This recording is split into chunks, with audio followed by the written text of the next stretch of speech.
भारत माता की। भारत माता की। भारत माता की।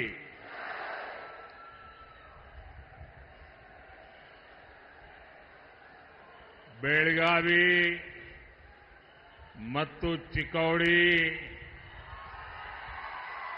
ಯಾ ಸೋದರ ಸೋದರಿಯರಿಗೆ ನನ್ನ ನಮಸ್ಕಾರಗಳು।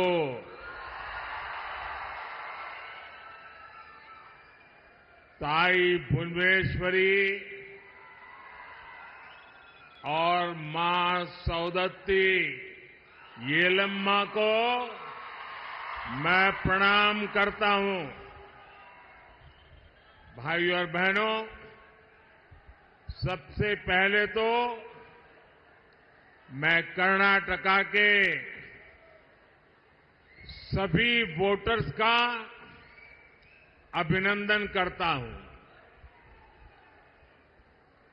कर्नाटका में मैं जहां जहां गया हूं, मुझे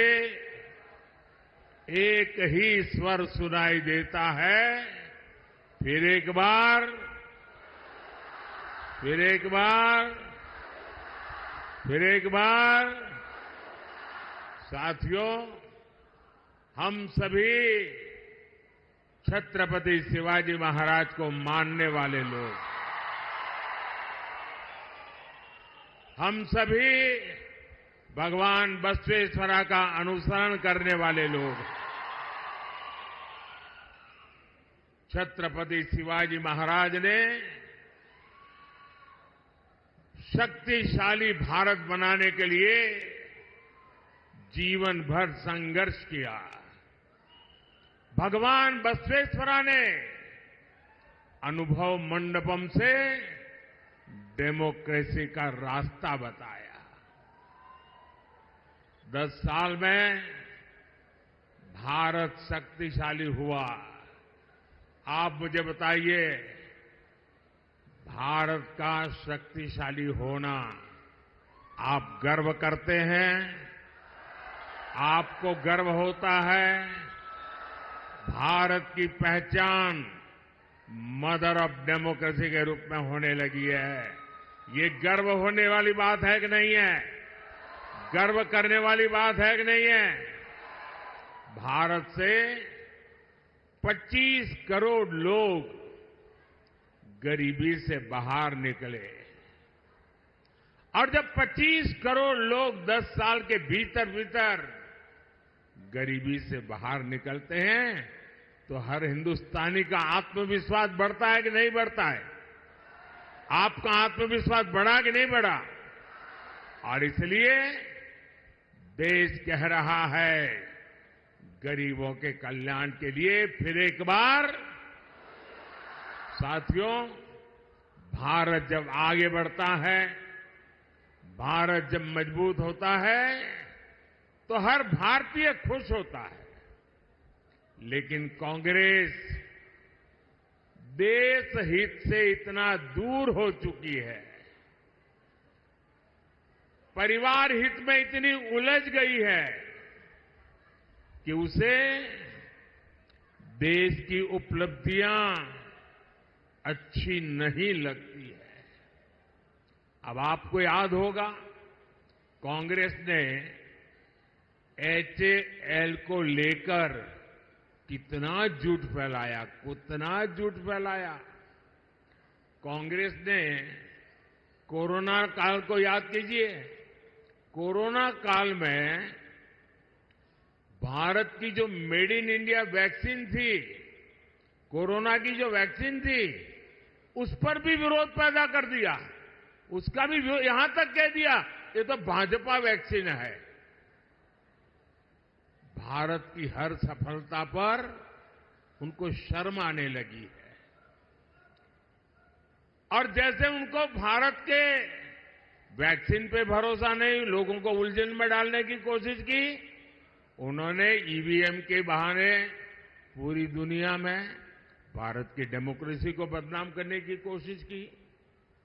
अभी 2 दिन पहले ही सुप्रीम कोर्ट ने ये कांग्रेस वालों को और उनकी पूरी टोली को ऐसा करारा तमाचा मारा है, ऐसा करारा तमाचा मारा है। सवाल ये है, आखिर कांग्रेस देश का नुकसान होने वाली बातों पर झूठ फैला करके लोगों में विश्वास तोड़ने का काम किसके इशारे पर कर रही है? कांग्रेस के नेताओं ने ईवीएम पर तो झूठ बोला है और देश का हर नागरिक कहता है कितने महत्वपूर्ण विषय पर झूठ बोल करके आपने देश के लोकतंत्र को बर्बाद करने का षड्यंत्र किया है। आपको देश की माफी मांगनी चाहिए। साथियों, पिछले 10 वर्षों में बीजेपी एनडीए सरकार ने देश के नागरिकों की ईज ऑफ लिविंग के लिए बहुत काम किया है। इसका एक बड़ा उदाहरण है भारतीय न्याय संहिता। ये कांग्रेस वाले मानसिक रूप से अंग्रेजों की गुलामी में ही जी रहे थे, वो इससे बाहर ही नहीं आ पा रहे थे। वो तिरंगा झंडा फहरा करके तो आजादी की बात करते थे, लेकिन हर कानून व्यवस्था में मन से अंग्रेजी की गुलामी को जी रहे थे। गुलामी के कालखंड से प्रेरित इतना पुराना आजादी के पहले का कानून, क्रिमिनल जस्टिस सिस्टम का हटाना, भारतीय जनता पार्टी की सरकार ने उसको हटा दिया। अब भारत में न्याय संहिता में दंड को नहीं बल्कि नागरिकों को न्याय मिलने को प्राथमिकता दी गई है। इसमें आतंकवाद से जुड़े कानूनों को भी और सख्त किया गया है। दूसरों पर अत्याचार से जुड़े कानूनों को कड़ा बनाया गया है। भारतीय साक्ष्य अधिनियम में इलेक्ट्रॉनिक एविडेंस को लेकर नया प्रावधान किए गए हैं। 1 जुलाई से लागू होने के बाद ये संहिता देश के हर नागरिक को बहुत मदद करने वाली है। लेकिन साथियों, जब से कर्नाटका में कांग्रेस सरकार आई है, तब से पूरे स्टेट में लॉ एंड ऑर्डर की स्थिति बहुत खराब है कि नहीं? खराब है कि नहीं? हालत बद से बदतर हो रहा है कि नहीं हो रहा है? यहां बेलगावी में एक आदिवासी बहन के साथ जो कुछ हुआ, चिक्कोड़ी में जैन मुनि महाराज साहब के साथ जो हुआ, वो शर्मसार करने वाला है कि नहीं है? पीड़ा करने वाला है कि नहीं है? कर्नाटक की प्रतिष्ठा को धूल में मिलाने वाला है कि नहीं है? और देखिए उनकी हिम्मत। हुबली में हमारी एक बेटी के साथ जो कॉलेज कैंपस में हुआ, उसने तो पूरे देश में भूचाल ला दिया है। उस बेटी का परिवार एक्शन की मांग करता रहा, लेकिन कांग्रेस की सरकार तुष्टीकरण का दबाव उसी को प्राथमिकता देती है।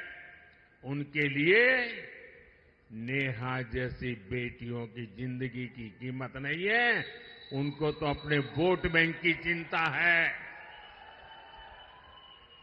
बेंगलुरु के कैफे में बम धमाका हुआ, तब भी कांग्रेस ने शुरुआत में इसे लेकर गंभीरता ही नहीं है। यहां तक कह दिया ये तो गैस का सिलेंडर फटा था।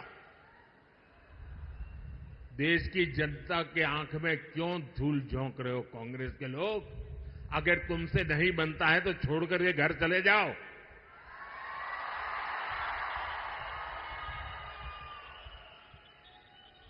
यही वही कांग्रेस के जो है जिसने वोट के लिए पीएफआई, जो आतंकवाद को पनाह देने वाला देश विरोधी संगठन, जिस पर मोदी सरकार ने प्रतिबंध लगा दिया है, ऐसे पीएफआई आतंकी संगठन का चुनाव में मदद करने के लिए, उनकी मदद लेने के लिए, वायनाड में एक सीट जीतने के लिए आप उसको सरेंडर कर रहे हो, उनके कारनामों का बचाव कर रहे हो।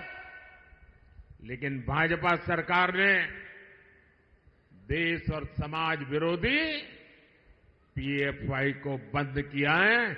उससे बड़े बड़े खैरखा जेलों में सड़ रहे हैं भाइयों। साथियों, कांग्रेस ने हमारे इतिहास को, हमारी आजादी की लड़ाई को भी वोट बैंक के नजरिए से, तुष्टीकरण के नजरिए से ही लिखवाया है। और आज भी ये कांग्रेस के शहजादे उसी पाप को आगे बढ़ा रहे हैं। आपने कांग्रेस के शहजादे का एक ताजा बयान जरूर सुना होगा। ये शहजादे का कहना है कि भारत के राजा, भारत के महाराजा ये अत्याचारी थे, ये गरीबों की जमीन छीन लेते थे, जब मर्जी पड़े तब उनका सब हड़प कर लेते थे। कांग्रेस के शाहजादे ने छत्रपति शिवाजी महाराज, कित्तूर की रानी चिन्नम्मा जैसे महान व्यक्तित्व का अपमान किया है। इनका सुशासन, इनकी देशभक्ति आज भी हम सभी को प्रेरित करती है। जरा शाहजादे को पता है क्या मैसूरू राजघराने का योगदान? उनको याद नहीं रहा। मैसूरू राजघराने को आज पूरा देश गर्व के साथ देखता है कि नहीं देखता है। साथियों, कांग्रेस के शाहजादे का बयान सोच समझकर वोट बैंक की राजनीति करने के लिए, तुष्टीकरण के लिए दिया गया बयान है। याद रखिए, शाहजादे ने राजा महाराजा को बुरा भला कह दिया, उनकी तो आलोचना कर दी, लेकिन भारत के इतिहास में जो अत्याचार नवाबों ने किए, निजामों ने किए, सुल्तानों ने किए, बादशाहों ने किए, उसकी बात पर तो शाहजादे के मुंह पर ताला लग जाता है, बोलती बंद हो जाती है और राजा महाराजाओं को गालियां दे रहे हो, उनको अपमानित करते हो। कांग्रेस को औरंगजेब के अत्याचार याद नहीं आते, जिसने हमारे सैकड़ों मंदिरों को तोड़ा, अपवित्र किया। कांग्रेस तो औरंगजेब का गुणगान करने वाली पार्टियों के साथ खुशी से गठबंधन करती है।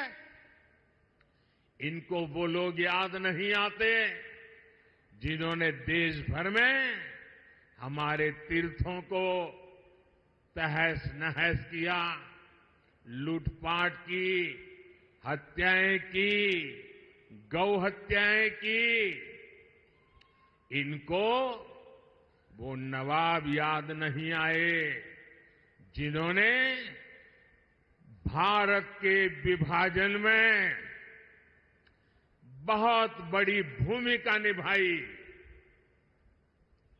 कोई कल्पना कर सकता है क्या बनारस के राजा के बिना बनारस हिंदू विश्वविद्यालय की स्थापना संभव हो सकती थी? क्या महारानी अहल्याबाई होलकर ने मंदिरों का पुनर्निर्माण कराकर हमारे आस्था स्थलों की रक्षा की या नहीं की? मैं गुजरात से आता हूं, मेरा गांव गायकवाड़ स्टेट में पड़ता है। ये बड़ौदा महाराजा थे जिन्होंने बाबा साहब आम्बेडकर की प्रतिभा को पहचाना था, उनको बड़ौदा बुलाया, उनकी शक्ति को पहचाना और बाबा साहब आम्बेडकर को विदेश पढ़ने के लिए भेजने का काम गायकवाड़ महाराजा ने किया था।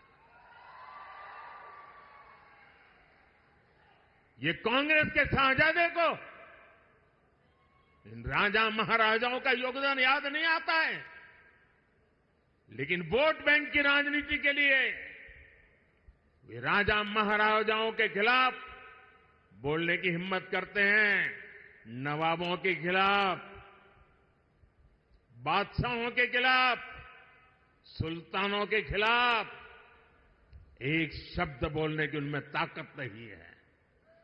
कांग्रेस की तुष्टीकरण की मानसिकता अब देश के सामने खुलकर के सामने आ रही है और यही मानसिकता कांग्रेस के मैनिफेस्टो में भी झलकती है।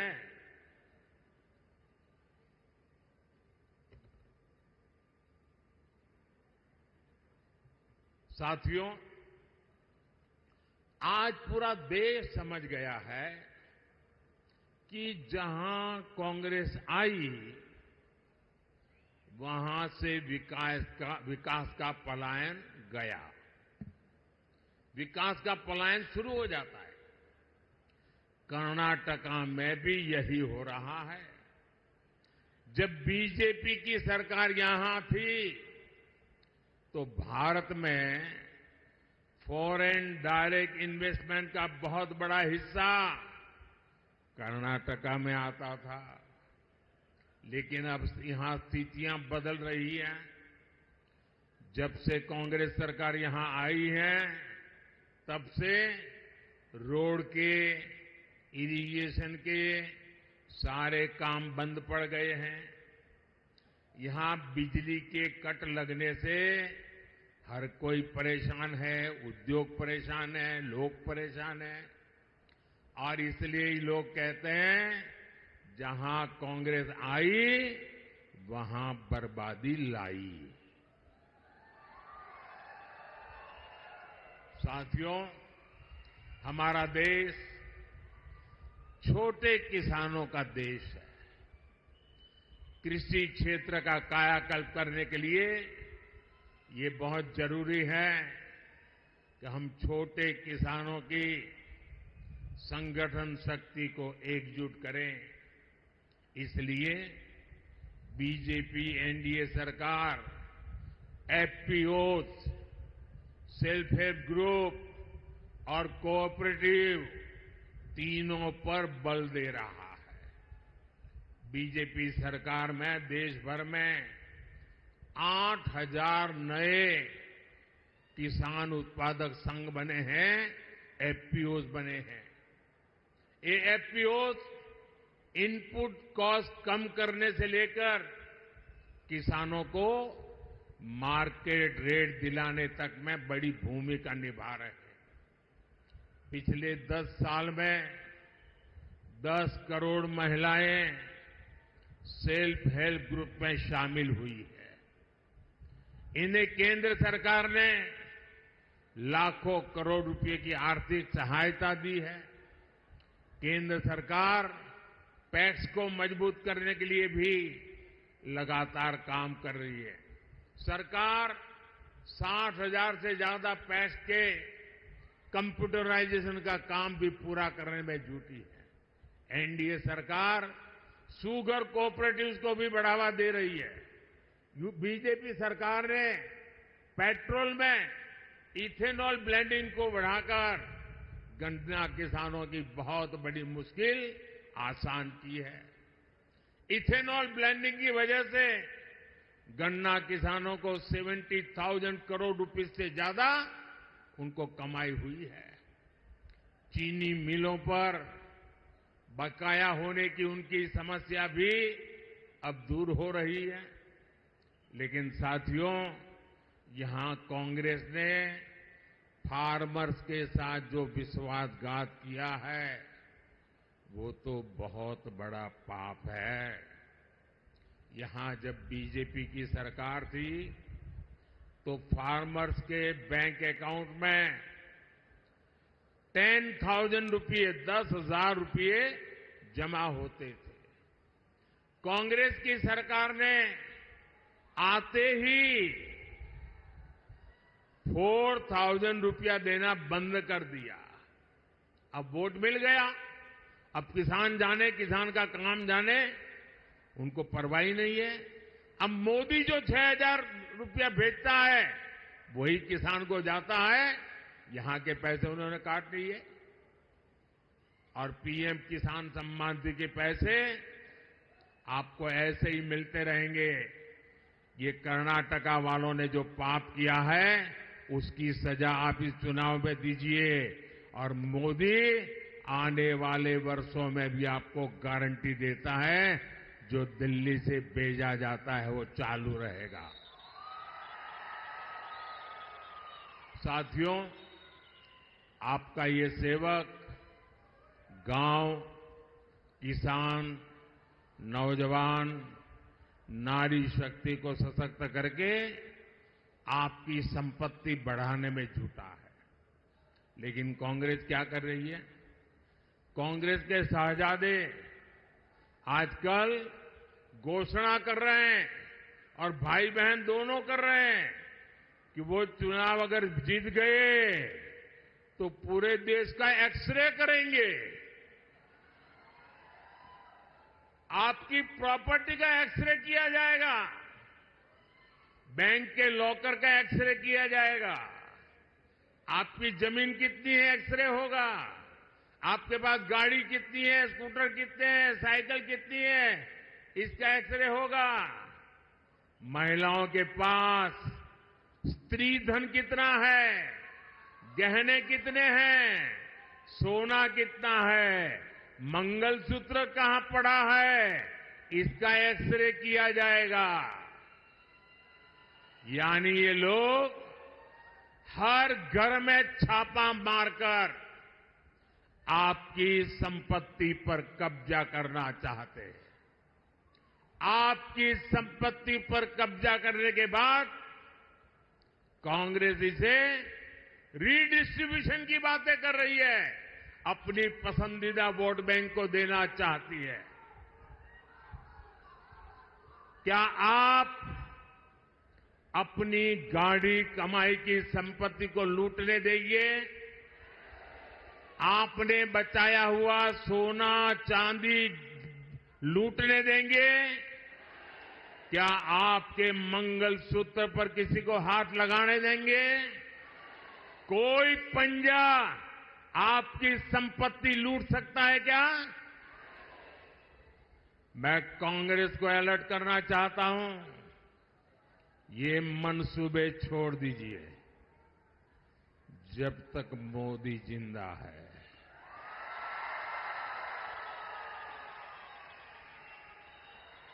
ये आपके मंसूबे में पार नहीं होने दूंगा।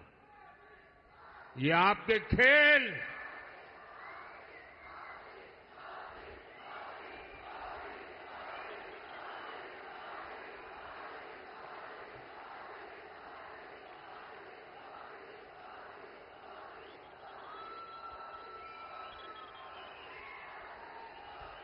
साथियों, इस चुनाव में कांग्रेस ने इनहेरिटेंस टैक्स का एक नया फॉर्मूला निकाला। ये बड़ा भयंकर है, आपकी नींद उड़ जाएगी। उन्होंने क्या कहा है कि दिल्ली में उनकी सरकार बनेगी तो ऐसा कानून लाएंगे कि आप जो अपने बच्चों के लिए बचाते हैं, आपने मेहनत करके कमाया, खुद ने खर्चा नहीं की, मौज नहीं किया, थोड़ा थोड़ा पैसा जमा किया और मन में रहता है कि मरने के बाद बच्चों को कुछ दे करके जाऊं, छोटा सा घर दे करके जाऊं, कुछ पैसे दे करके जाऊं, ताकि बच्चों को मेरे मरने के बाद किसी के पास जाना न पड़े। हर माँ बाप ऐसा चाहता है कि नहीं चाहता है? हर माँ बाप अपने बच्चों को कुछ न कुछ देना चाहता है कि नहीं देना चाहता? और इसलिए हर माँ बाप कुछ बचत करके रखता है कि नहीं रखता है? अब ये कांग्रेस वाले कहते हैं आपने जो बचाया है, अगर आप अपने बच्चों को अब नहीं दे सकते हैं, आपने जो बचाया है अगर बच्चों को देना है तो 55%, 55% उस पर टैक्स लेकर के सरकार वो छीन लेगी। मतलब 2 मकान है तो एक कांग्रेस की सरकार की जेब में और दूसरे से अपने 2 बच्चों को बांट के दो। अपनी वोट बैंक को बांटने के लिए ये आपकी संपत्ति पर डाका डालना चाहते हैं, क्योंकि उन्होंने घोषणा की है कि इस देश की संपत्ति पर पहला अधिकार किसका है, उनकी वोट बैंक का है। ये डॉक्टर मनमोहन सिंह जी भी कह चुके हैं। मैं कर्नाटका के सभी लोगों से पूछना चाहता हूं, मैं आपके माध्यम से देशवासियों को पूछ रहा हूं, क्या आप ऐसा होने देंगे? ऐसा कानून लाने वालों को आने देंगे? ऐसी सोच वाली कांग्रेस को सजा देंगे? इस चुनाव में हर बूथ में उनको चुन चुन कर साफ करेंगे? भाइयों और बहनों, बीजेपी कित्तूर रानी चेन्नम्मा से प्रेरणा लेती है। इसलिए एनडीए सरकार ने सेना के हर मोर्चों को महिलाओं के लिए खोल दिए हैं। बेलगांव में तो संगोली रायन्ना सैनिक स्कूल भी बना है। हमारी बेटियां भी अब सैनिक स्कूलों में पढ़ पा रही है।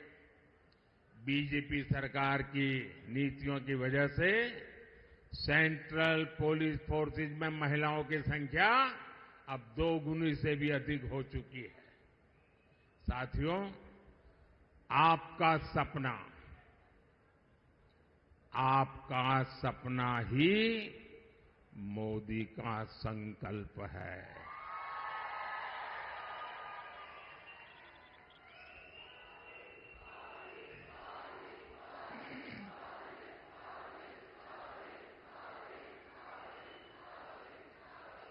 आपका सपना ये मेरा संकल्प है और आपका सपना साकार करने के लिए मेरा पल पल आपके नाम,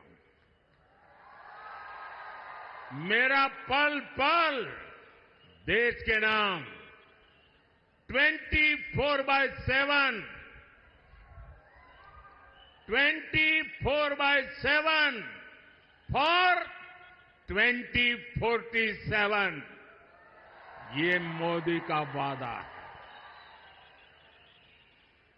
और इसलिए हमारे भाइयों बहनों, इस चुनाव में दिल्ली में मुझे कर्नाटका से मजबूत समर्थन की जरूरत है। मैं आज आपके पास कुछ मांगने के लिए आया हूं। मैं आपसे आशीर्वाद मांगने के लिए आया हूं। और इसलिए इस चुनाव में बेलगावी से हमारे बहुत पुराने साथी जगदीश शेट्टर जी को और चिकोड़ी से हमारे अन्ना साहेब शंकर जोले जी को ज्यादा से ज्यादा वोट दीजिए। और आप जब इनके लिए कमल के निशान पर बटन दबाएंगे ना, जब आप कमल के निशान पर बटन दबाएंगे तो वोट सीधा सीधा मोदी के खाते में जाएगा।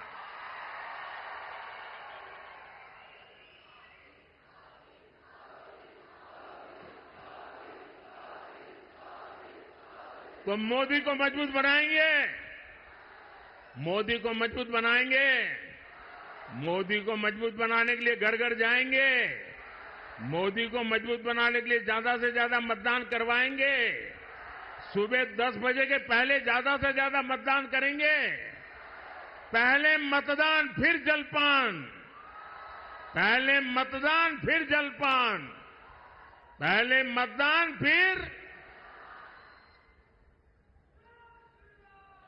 आपसे मेरा आग्रह है, हमें सारे पुराने रिकॉर्ड तोड़ने हैं और हर पोलिंग बूथ जीतना है। जीतोगे? हर पोलिंग बूथ जीतोगे? अच्छा, मेरा एक काम करोगे? जरा हाथ ऊपर करके बताओ तो बताओ। मेरा एक काम करोगे? ये मेरा पर्सनल काम है, करेंगे? ये चुनाव वाला काम नहीं है, करेंगे? पक्का करेंगे? एक काम करना, घर घर जाइएगा और हर घर में जाके कहिएगा कि मोदी जी आए थे, मोदी जी ने आपको नमस्कार भेजा है। मेरा नमस्कार पहुंचा देंगे? जब मेरा नमस्कार आप पहुंचाएंगे ना, तो हर परिवार मुझे आशीर्वाद देगा और हर परिवार का आशीर्वाद मेरे लिए एक नई ऊर्जा बन जाता है। और जब नई ऊर्जा बन जाता है तो मैं पूरी शक्ति के साथ आपके सपनों को साकार करने के लिए अपनी जिंदगी खपा देता हूं। और इसलिए मुझे आपके आशीर्वाद चाहिए। मेरे साथ बोलिए, भारत माता की, भारत माता की, भारत माता की। बहुत बहुत धन्यवाद।